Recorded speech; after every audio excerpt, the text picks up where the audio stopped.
La voz, oh, la voz.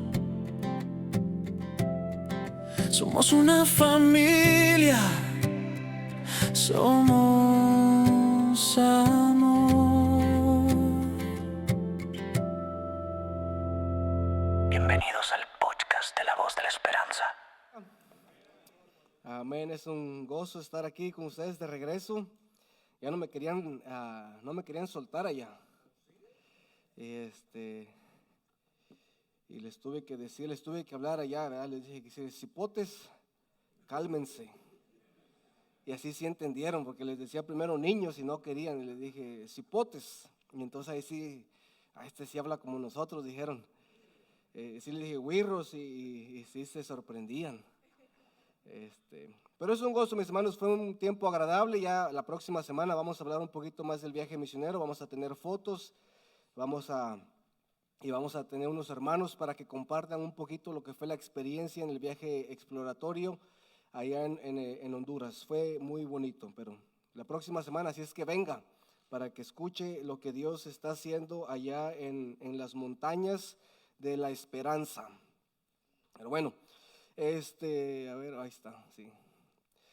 Todos hemos escuchado, mis hermanos, esa frase, ese refrán que dice, el tiempo lo cura todo. Todos lo hemos escuchado y todos decimos, sí, el tiempo lo cura todo, dale tiempo al tiempo, el tiempo se encarga de sanar las heridas. Y mis hermanos, me gustó esa foto, ¿verdad? Porque es como si el tiempo viniera y empezara a sanarte y te dice, ya está todo bien. Pero con esta frase, mis hermanos, nosotros lo que queremos decirle a la gente es que con el paso de los días, con el paso del tiempo, el dolor que sentimos va a disminuir. Y la idea, mis hermanos, es que lo que queremos decirle a la gente cuando le decimos esta frase es que aunque tú estés padeciendo un dolor ahorita, prácticamente, eventualmente, ese dolor va a disminuir y tarde o temprano tú ya no te vas a acordar de eso.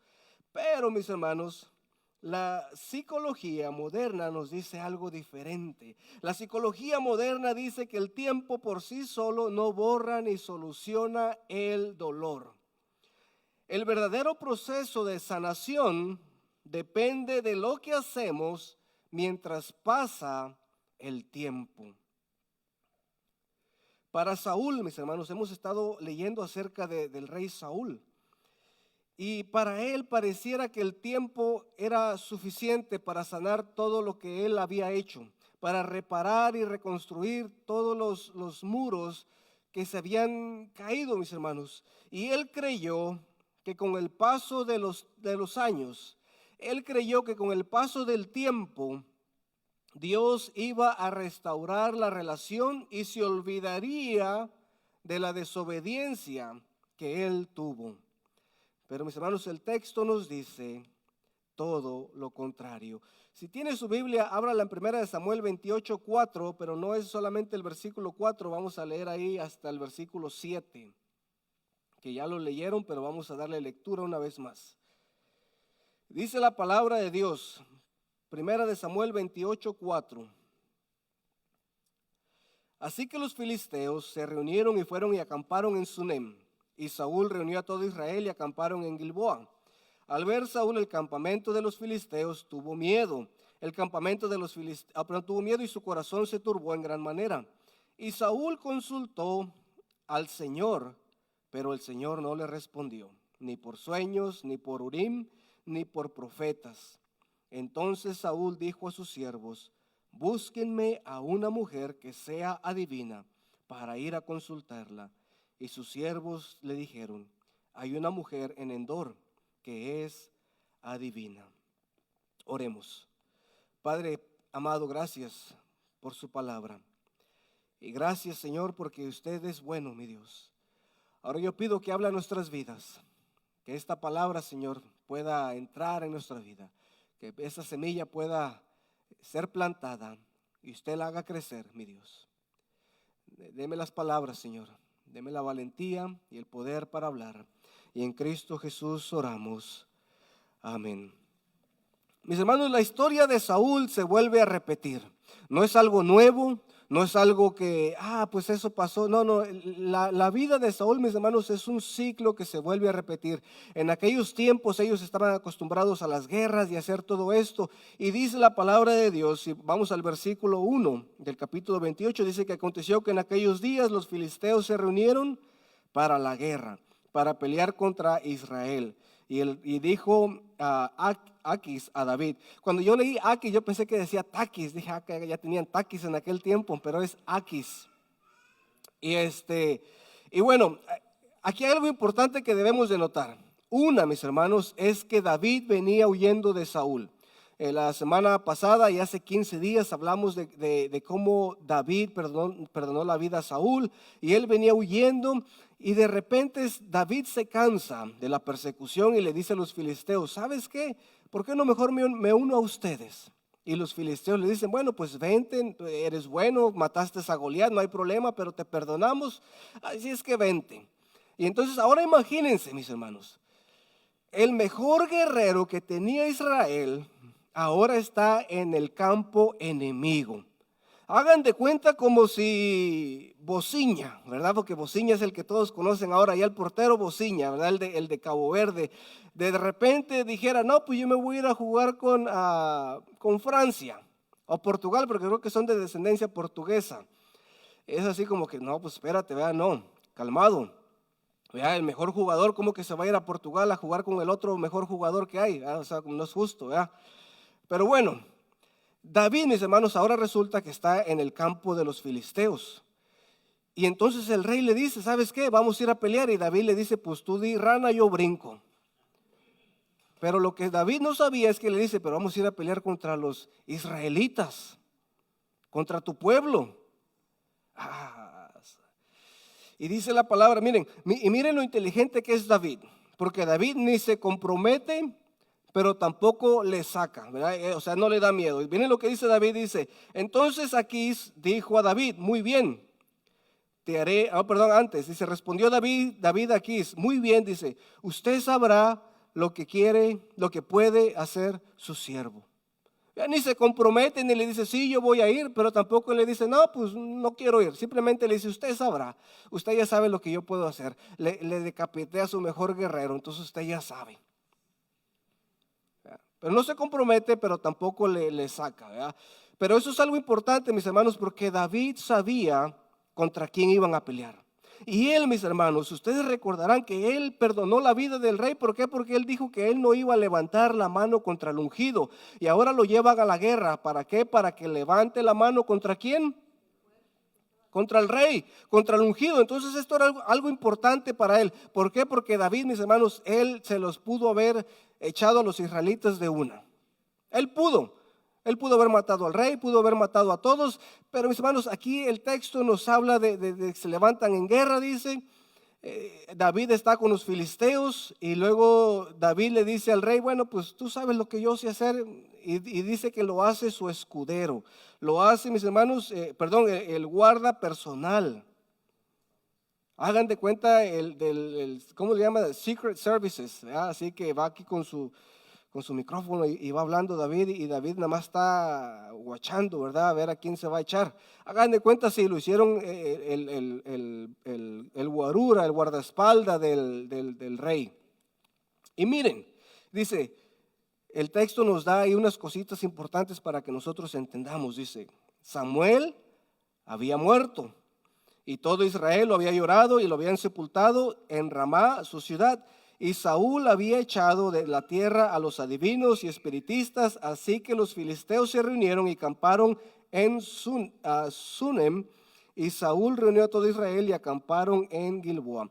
Miren, esto es más o menos lo que estaba ocurriendo, ¿verdad? Ahí estaba en el centro, es donde estaban ahí acampando, estaban las colinas, estaba el monte Gilboa, o sea que todo estaba ahí listo para que ellos se agarraran a moquetazos, ¿verdad? se levantan, hay guerra, eso era común en aquellos tiempos. Había ciertos detalles que nos dicen. Una es que David estaba ahora con el equipo enemigo, estaba con los filisteos. Número 2, Samuel había muerto. Número 3, se nos dice también que Saúl había echado a los adivinos y a los espiritistas, los había echado de la tierra, que era algo bueno. Y el texto nos da todas estas cosas para que nosotros vayamos elaborando lo que va a ocurrir aquí. ¿Ya? Y mis hermanos, dice la palabra de Dios que a Saúl,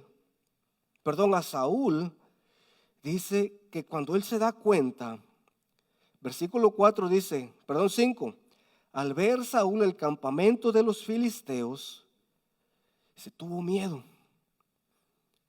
y su corazón se turbó en gran manera. Ahora, yo no sé ustedes, pero si yo veo que allá está David con los filisteos, y no solamente eso, pero que viene un ejército enorme contra mí, yo también tendría miedo. Yo también me espantaría, porque recuerden, los filisteos no eran simplemente, mis hermanos, un ejército pequeño, era, mis hermanos, un ejército inmenso, y aparte de eso tenían el arma secreta, que era David, mis hermanos. Pero algo que debemos señalar aquí es que, miren, cuando dice que Saúl tuvo miedo y su corazón se turbó en gran manera, no era un miedo militar.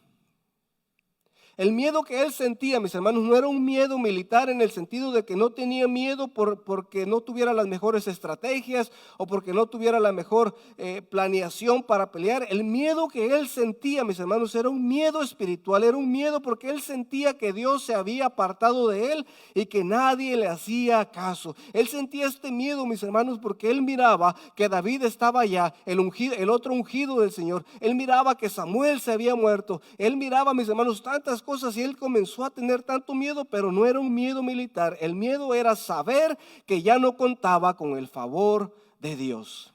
Ese era el miedo que Saúl tenía.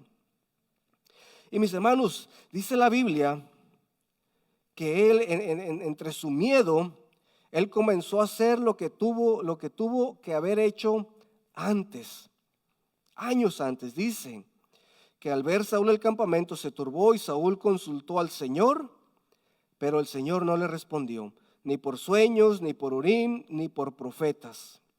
Y entonces Saúl dijo a sus siervos, búsquenme a una adivina.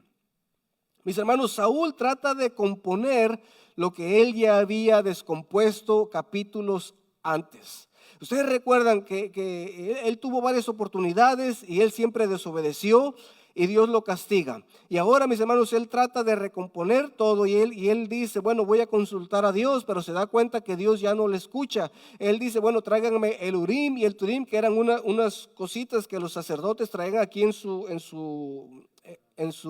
¿qué? En su pectoral. Y con eso eran como unos, no se sabe a cierta qué era, pero muchos dicen que eran como unos dados y los echaban y ahí decía, le preguntaban algo a Dios, por ejemplo, Dios, ¿quieres que vaya a pelear? Y le respondía sí o no, algo así más o menos eran. No me pregunten por qué, porque no sé, pero es lo que Dios había diseñado para comunicarse con ellos. Entonces, primero, dice que fue y el Urim y el Turim dijo nada. Las profecías, bueno, o la palabra profética por medio de Samuel, bueno, ya no existía porque Samuel ya no estaba. Y ahora dice, y por sueños, dice que tampoco le hablaba por sueños. Ahora imagínense esto, ustedes están ante un gran ejército que viene contra ustedes. David está con ellos, que David no era cualquier persona, era una persona guerrera, valiente, y no solamente eso, él tenía 600 hombres capaces de derrotar a cualquier ejército que se les pusiera. Ahora viene el ejército filisteo, viene David viene con sus hombres y ahora Saúl viene y consulta a Dios. Dios no le hace caso, agarran el Urim y el Turim y empiezan a echar la suerte y no sale nada. Me imagino que fue y se echó una siesta para ver si soñaba algo, pero por el estrés que tenía creo que ni durmió y no pudo soñar. Entonces dijo, Dios no me habla por sueños. Y la cosa se complica. Porque entonces, mis hermanos, Saúl dice, en este momento de depresión, en este momento en el que él ya no ve otra salida, en este momento en el que él ya no ve otra opción, él dice, vayan, dice, y busquen a una mujer que sea adivina. Y no solamente eso, dice, para ir a consultarla. Y sus siervos le dijeron, había una mujer en Endor que es adivina. Mis hermanos, la Biblia dice, ¿verdad? Al principio leímos que Saúl los había expulsado. Pero la palabra, mis hermanos, que se utiliza para expulsar o para sacar no es simplemente sacarlos así, abrir la puerta y decirles, shu, váyanse. No, la palabra que se utiliza, mis hermanos, dice que era ejecutar. En otras palabras, dice que Saúl ejecutó, o para que entendamos, los mató a las adivinas y a los hechiceros. Dice que los mató y me imagino que la bruja que estaba, no la bruja, no es bruja, es adivina, que estaba en Endor, me imagino que ella se escapó y llegó hacia esa región y ahí estuvo ella a salvo. Y dice, viene el pueblo y le dice, ¿sabes qué, rey? Pues ahí hay una, pero pues está de aquel lado. Miren, si ustedes ven, Endor está en la parte de arriba. Ahí donde está el cuadrito, ahí es donde estaba más o menos el ejército de los filisteos. Y en el monte Gilboa es donde estaba Saúl. ¿Qué significaba eso, mis hermanos? Que Saúl tenía que cruzar por donde estaban los filisteos para ir a Endor. O sea, él tenía que ir ahí y cruzar montañas y bajar todo, subir, bajar. O sea, no era algo fácil. Y mis hermanos, él tiene que tomar una decisión. Él tiene que decidir si va a ir y consultar con esa adivina o simplemente va a esperar a ver qué pasa. Él tiene que tomar una decisión y en su desesperación por no escuchar la voz de Dios, dice que él decide y arriesga, mis hermanos, el pellejo, como decimos ahí, ¿verdad? Él va y decide que no importa lo que vaya a pasar, yo voy a ir y voy a consultar con esa adivina, porque en momentos de desesperación, mis hermanos, hacemos muchas cosas que a veces no las consultamos o no pensamos, y eso trae consecuencias severas para nuestra vida. Y mis hermanos, Saúl había eliminado a los adivinos, los había sacado, que era algo bueno, porque la Biblia dice en Levíticos y en Deuteronomios que expulsaran a esas personas. Entonces él hasta cierto punto, mis hermanos, estaba cumpliendo la ley, pero no se estaba sometiendo a la ley. Saúl estaba cumpliendo lo que la Biblia dice, pero él no se sometía, mis hermanos, a la palabra de Dios. Y muchos de nosotros actuamos como Saúl, que le decimos a alguien, vístete bien, no hagas esto, haz esto, no hagas el otro. Y conocemos la Biblia, mis hermanos, al derecho y al revés, pero no nos sometemos a la Biblia. No nos sometemos a la autoridad de Dios, no nos sometemos a su voluntad. Pero eso sí, queremos decirle a todo mundo que haga lo que nosotros creemos que es correcto. A menudo, mis hermanos, la gente me pregunta, pastor, ¿en su iglesia prohíben esto? ¿En su iglesia prohíben esto? Y le digo, hermana, aquí no prohibimos nada. Aquí no se prohíbe nada. Es Dios quien se encarga de usted. Y cuando usted conoce más a Dios y se enamora más de Dios, usted va a querer hacer lo que a Dios le agrada. Le digo, yo no tengo que prohibirle nada, porque la Biblia dice todo es lícito, pero no todo te conviene. Y mis hermanos, cuando ustedes realmente aprendan a amar a Dios, ustedes se van a dar cuenta de lo que Él quiere, la voluntad de Dios, y ustedes van a comenzar a hacerla sin necesidad de que yo esté desde acá arriba gritándoles y aventándoles piedras diciendo no tomen, no fumen, no mientan, no hagan esto y el otro. Y le digo a la hermana, en sí, yo no les prohíbo, lo que yo hago es que yo les enseño la palabra de Dios.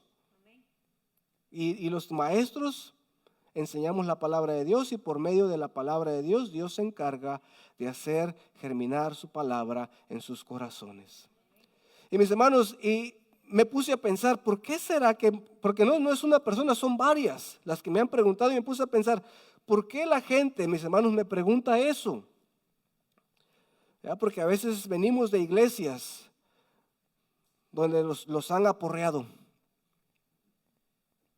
y les han dicho, pero no les han enseñado, mis hermanos, a amar al Dios de la Biblia. Y Saúl, mis hermanos, él cumplió la ley. Él sabía la ley, él la cumple y todo, pero él nunca se sometió a la palabra de Dios.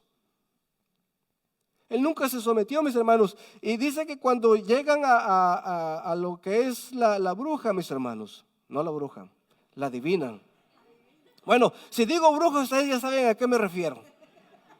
Es que me gusta más la palabra bruja porque como que tiene más, sí, ¿verdad? Como que uno se identifica un poquito más, ¿ah? La bruja. Pero no era bruja. Pero miren, mis hermanos, pasan aquí varias cositas. Le indican a Saúl que la bruja, que la divina está en Endor. Y miren el versículo 8 que dice, y Saúl, dice, se disfrazó. Ah, caray, se disfrazó. Dice que se puso, mis hermanos, se puso una túnica, se puso otras ropas y se fue con 2 hombres. Mis hermanos, este disfraz, ¿verdad? O esta apariencia que no era de Saúl, mis hermanos, refleja toda su vida y su reinado. Saúl aparentaba ser rey mientras vivía en rebelión, aparentaba ser el ungido mientras caminaba en desobediencia, aparentaba proteger al pueblo mientras vivía gobernado por el miedo. Mis hermanos, y hay muchas personas hoy en día que viven disfrazadas de creyentes. Hay muchos que viven aquí y aparentan ser creyentes, pero viven vidas divididas y no han perdonado, aparentan ser creyentes mientras viven en desobediencia y aparentan amar a Dios, pero su corazón se ha apartado de Dios. Y simplemente aparentamos y nos disfrazamos y creemos que estamos haciendo la voluntad de Dios. Muchas veces nos disfrazamos, mis hermanos, haciendo el trabajo en la obra de Dios, pero no amamos a aquel al quien le pertenece la obra, que es Dios. Y mis hermanos, Saúl tenía todo.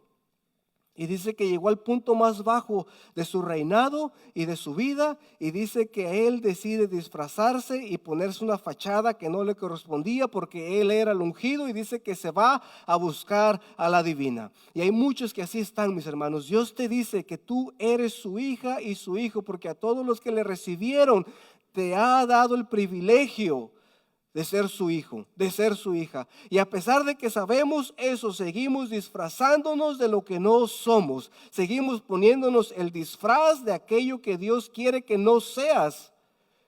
Y no queremos entender, mis hermanos, que Dios ya te ha sacado de ahí. Y Saúl, mis hermanos, se pone el disfraz. Dice que se disfrazó y se fue. Llegó con 2 hombres y llegaron en la noche a ver a la mujer y le dijo, te ruego que me evoques, por mí a un espíritu y haga subir lo que yo te diga. Pero la mujer le dijo, usted sabe que lo que Saúl ha hecho, cómo ha echado de la tierra a los que son adivinos y espiritistas. ¿Por qué pues pone trampa contra mi vida para hacerme morir? Y por eso les decía que la palabra sacarlos no era simplemente sacarlos o echarlos, era ejecutarlos. Por eso la adivina le dice, ¿por qué usted viene a mí? Dice, y me quiere engañar para que me maten. Y miren, por eso les digo que es el punto más bajo de la vida de Saúl. Porque el texto, mis hermanos, dice, juro por el Señor.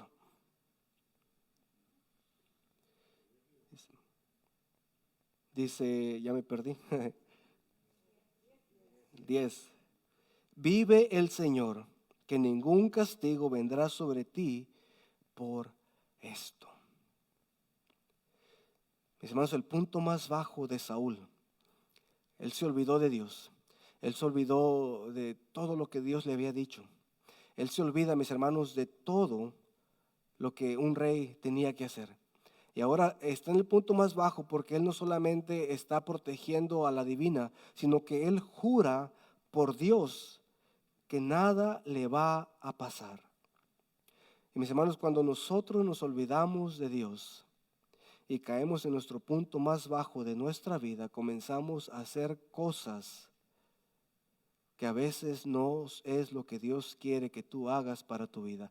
Cuando tú estás en el punto más bajo es cuando te metes en relaciones que no debes estar. Cuando estás en el punto más bajo es cuando a veces haces negocios con las personas con las que no tienes que hacer negocios. Cuando estás en el punto más bajo, mis hermanos, es cuando tú estás más vulnerable de cometer errores, y es cuando en ese punto de vulnerabilidad y en el punto más bajo de tu vida es cuando tú más debes buscar a Dios y no comenzar a tomar decisiones. Cuando estábamos en Honduras, mis hermanos, a veces veníamos cansados y me empezaban a hacer preguntas a mí. Yo les decía, ahorita no voy a decir nada porque estoy cansado y no quiero tomar decisiones porque estoy cansado. Y ya se quedan así como, ok. Pero es que cuando uno está cansado o emocionalmente afectado, uno toma decisiones a veces que no son las correctas. Y mis hermanos, Saúl, él viene y le dice, yo juro que no te va a pasar nada. Y entonces le dice la bruja, ok, pues ya sí tengo la protección de este tipo, porque en ese tiempo ella hasta ese momento no sabe que es el rey. Le dice, pero si tengo yo la protección de este tipo, entonces bueno, ¿a quién quieres que te haga subir? Y le dice, pues tráeme a Samuel. Y entonces dice que cuando la mujer vio a Samuel, clamó a gran voz, y la mujer dijo a Saúl, ¿por qué me has engañado? Ahora, yo sé que ustedes quieren saber esto, ¿verdad? ¿Qué pasa ahí? Y no les voy a decir, porque ni yo tampoco sé, pero les voy a decir lo que sí sé. Pero miren, hay mucha gente, muchas especulaciones, ¿verdad?, acerca de la adivina y muchas especulaciones acerca de lo que está haciendo ahí. Miren, le voy a decir dos cosas, ¿verdad? Una, eso de la adivinación y eso de los espíritus, mis hermanos, es real hasta cierto punto. Hasta cierto punto es real, porque los espíritus malignos y todo eso existe, porque la Biblia dice que nuestra lucha no es contra sangre ni carne, sino contra huestes, o sea, contra espíritus, contra un mundo que no podemos ver. Es un mundo espiritual que no se puede ver, ¿verdad? Es una guerra espiritual que nosotros no podemos palparla, pero sí sufrimos las consecuencias de esa guerra espiritual. Entonces, esto es real, mis hermanos. No quiero que ustedes salgan de aquí diciendo, eso es puro cuento. No, eso es real, mis hermanos, los espíritus malignos. Entonces, yo creo que cuando Saúl va, mis hermanos, a consultar a la divina, para que le diga que consulte con Samuel, yo me imagino a la bruja que empezó, ¿verdad?, a hacer su pócima mágica. Y a echar ahí un pelo de no sé qué, y ahí Y mis hermanos, hay gente que dice, hay eruditos que se han encargado de estudiar estos pasajes y se dividen en dos, ¿verdad? Unos creen que todo esto fue mentira, que la divina no dijo nada, que la divina no simplemente engañó a Saúl, y que la divina simplemente lo manipuló porque cuando se dio cuenta que es Saúl, entonces lo manipula para decirle todo lo que Saúl ya sabía. Eso así como que no te lo creo, no te lo creo, como que no. Pero hay otros, mis hermanos, que dicen que cuando la divina comenzó a hacer su acto de evocar al Espíritu, entonces fue cuando Dios intervino. Y todo este acto, mis hermanos, de evocar al Espíritu se le salió de control, porque miren lo que dice la palabra de Dios. Dice, la mujer dice, clamó a gran voz. O sea, eso quiere decir, mis hermanos, que ella comenzó a hacer su show, ¿verdad?, para evocar al Espíritu como siempre lo había hecho, porque en aquel tiempo, mis hermanos, ella era la única que podía comunicarse con el Espíritu. Cuando lo sacaba, entonces salía el Espíritu y a la persona le decía, ¿qué quieres que le pregunte? No, pregúntale que si me baño, que dice que si se baña porque está muy frío. No, pues dile que no, que nada más, no, que no se bañe, no, que no te bañes hasta que haga calor. Así era la comunicación, ¿verdad? Por eso la palabra que la hermana leyó era Miriam, ¿verdad? Porque era como un intermediario entre el vivo y el espíritu.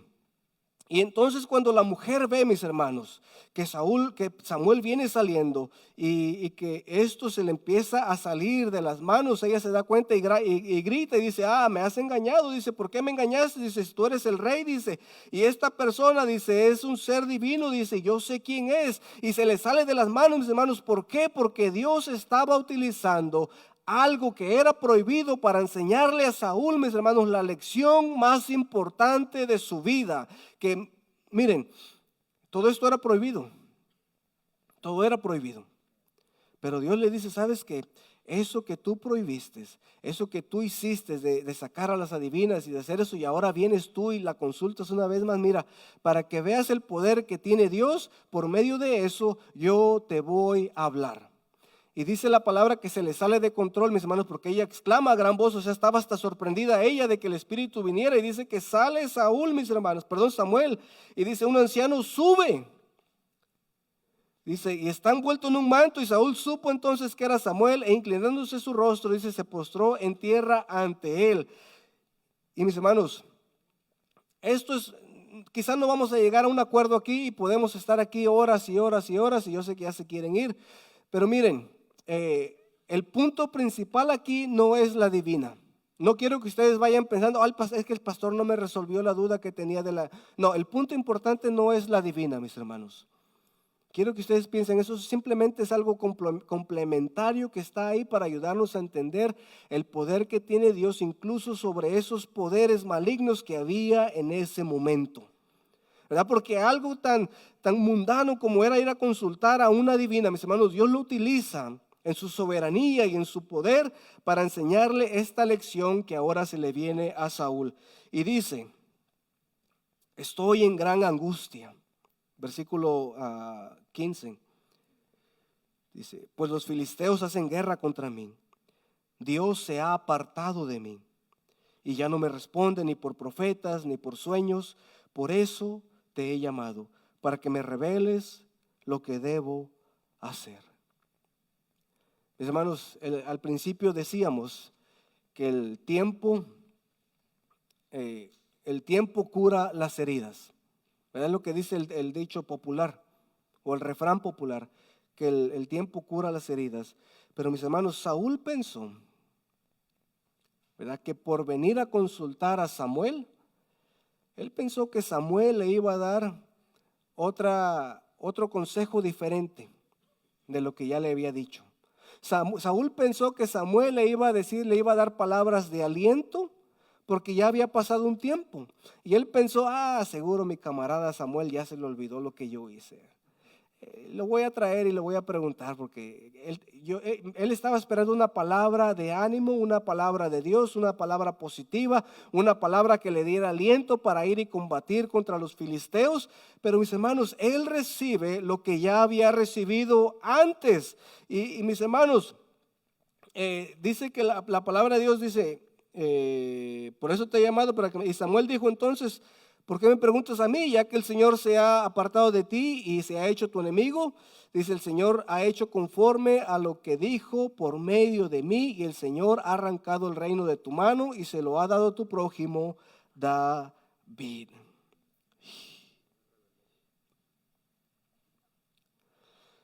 Mis hermanos, ¿se acuerdan que les decía que la divina era la intermediaria, ¿verdad?, entre los vivos y los muertos, por así decirlo?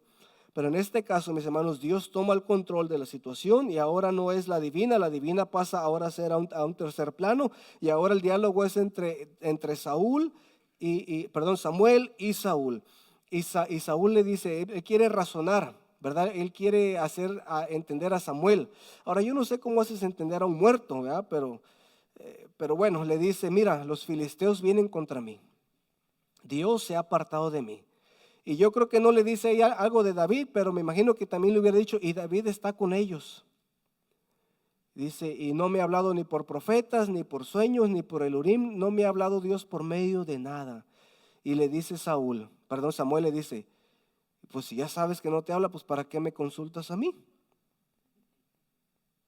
Si ya te dijo lo que te iba a pasar, dice, el tiempo no lo va a curar ahora. El tiempo no ha hecho su trabajo. El tiempo nunca hará su trabajo. Porque el problema, mis hermanos, no era el tiempo. El problema no era el pasar de los años. El problema, mis hermanos, era una actitud del corazón. Y en este caso, mis hermanos, él tenía un pecado o varios pecados que no estaban en arrepentimiento. Y el tiempo, mis hermanos, no cura un pecado no arrepentido. Porque a veces pensamos que si ya pecaste y no confiesas ni te arrepientes de tu pecado, que con el pasar de los tiempos Dios se olvida de eso. Dios dice, mis hermanos, que Él entierra tus pecados en la más profunda mar, pero cuando te arrepientes. Pero un pecado que no se ha confesado, que no se ha arrepentido, un pecado no confesado, mis hermanos, Dios no puede perdonarlo, Dios no puede enterrarlo hasta que tú lo confieses. Y Saúl, mis hermanos, tuvo varias oportunidades para hacerlo y a pesar de eso, él decidió no hacerlo. Y ahora Samuel viene y lo confronta una vez más, ya como para poner el último clavo en el ataúd, y le dice, ¿sabes qué? Dios te dio muchas oportunidades, pero déjame decirte, Dios le dice, Él se ha apartado de ti. Eso yo te lo dije años atrás, yo te dije, Dios ya se ha apartado de ti porque eres desobediente. Y ahora no solamente eso, ahora Él es tu enemigo. Mis hermanos, qué palabras tan más duras para escuchar. Esas son unas palabras, mis hermanos, que yo creo que en ese momento Saúl murió. O sea, le penetraron esas palabras que él espiritualmente murió ahí, quedó fulminado, que mis hermanos, cuando él fue a la guerra, él ya iba muerto, espiritualmente, no físicamente. Porque esas palabras, mis hermanos, de decirle a alguien, de saber que tú eras el ungido, que el Espíritu de Dios estaba contigo, que tú eras el preferido del pueblo, mis hermanos, y ahora decir, la presencia de Dios se ha alejado de ti y ahora Dios es tu enemigo. Hermanos, esa es una palabra muy fuerte que le dijeron a Saúl. Y mis hermanos, se ha apartado de ti, dice. Y no solamente eso, dice, y se lo ha dado a tu prójimo, David. ¿Y ahora quién estaba con los filisteos? David. Y él sabía, mis hermanos, porque incluso David había dicho que él no iba a poner la mano sobre el ungido y que Dios se encargaría de todo eso. Y todo eso, mis hermanos, ahora se estaba cumpliendo. Y ya para remachar, mis hermanos, bueno, no solamente eso, pero le dice, en caso, dice, de que te hayas olvidado qué hiciste, pues yo te lo recuerdo. Porque a veces así actuamos nosotros, ¿verdad? Como que, se me olvidó lo que hice, se me olvidó el pecado. Pero Dios te dice, en caso de que se te olvidó, mira lo que hiciste. Dice, ¿no obedeciste al Señor? Eso es cuando Samuel le dijo que esperara 7 días. Ustedes recordarán, le dijo que esperara 7 días. En 7 días iba a venir, iban a ofrecer holocausto y Samuel no venía y Saúl lo hizo. No le correspondía a él. Y ahora dice, cuando te mandamos a guerra contra Amalek, dice, y te dijimos que aniquilaras todo y que no trajeras nada, dice, ¿qué trajiste? Trajiste lo mejor de lo que ellos tenían, dice, y le perdonaste la vida al rey. Dice, además, dice, eso, dice, es lo que hiciste. Y por eso Dios te está castigando, porque no te has arrepentido, porque el tiempo no cura un pecado no arrepentido. Saúl tuvo, mis hermanos, la oportunidad y varias oportunidades de arrepentirse y él decidió no hacerlo. Y le dice Saúl, pero ¿sabes qué? Samuel le dice a Saúl, le dice, ¿sabes qué? Y no solamente eso. Y ese es el espíritu de Samuel, ya, ten en cuenta Gasparín, así ya, ahí nomás. Le dice, además, versículo 19, el Señor entregará a Israel y a ti en manos de los filisteos, y por tanto, dice, mañana tú y tus hijos estarán conmigo. Híjole. No, si a mí me dice eso, yo me voy. Por ejemplo, si yo estuviera aquí, me voy para México, pues no voy a la guerra, no me muero.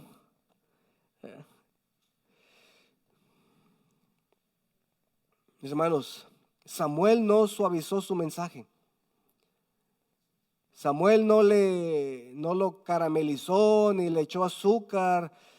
Él fue directo. Mira, si Dios ya te castigó, dice, si Dios ya se apartó de ti, ¿para qué me consultas? Yo no te voy a decir lo contrario. Yo no puedo ir en contra de lo que Dios ya ha profetizado. Yo no puedo ir en contra de lo que Dios ya te dijo, dice. Y es más, porque parece que ya se te olvidó, yo te voy a recordar lo que hiciste. Y le dice, hiciste esto, esto y esto y esto. Y no solamente eso, dice, pero mañana tú y tus hijos van a estar aquí porque Dios ha entregado a Israel a los filisteos.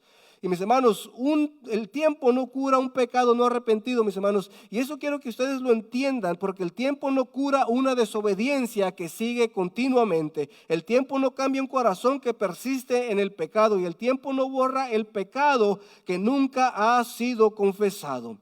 Y la cura, mis hermanos, viene únicamente cuando nosotros perdonamos, confesamos y nos arrepentimos de nuestros pecados, y es así como nosotros podemos estar, mis hermanos, en armonía con Dios. Saúl no lo hizo, pero después vamos a ver a alguien más que sí lo hizo. Mis hermanos, él tuvo las mismas oportunidades. Él pudo haber dicho, me arrepiento de lo que he hecho. Incluso en este momento de desesperación, cuando él escuchaba no escuchaba la voz de Dios, cuando él miraba que Dios se había apartado de él, en vez de arrepentirse y en vez de buscar el perdón y en vez de confesar sus pecados, él prefirió buscar otra alternativa. Y esa alternativa, mis hermanos, terminó costándole la vida. Mis hermanos, el juicio final, tarde o temprano, nos va a llegar. A Saúl fueron 40 o 42 años, ¿verdad? Del periodo en el que fue ungido como rey hasta su último combate, fueron 40 o 42 años, dice en la Biblia. Mis hermanos, pero nosotros no sabemos cuándo nos va a llegar. Y la mayoría, o todos, me atrevería a decir, hemos pecado. Y a veces pensamos, el tiempo lo cura. Pero mis hermanos, el tiempo ni cualquier otra cosa cura un pecado que no ha sido arrepentido. Mis hermanos, aquí hay muchos que han dejado de escuchar la voz de Dios.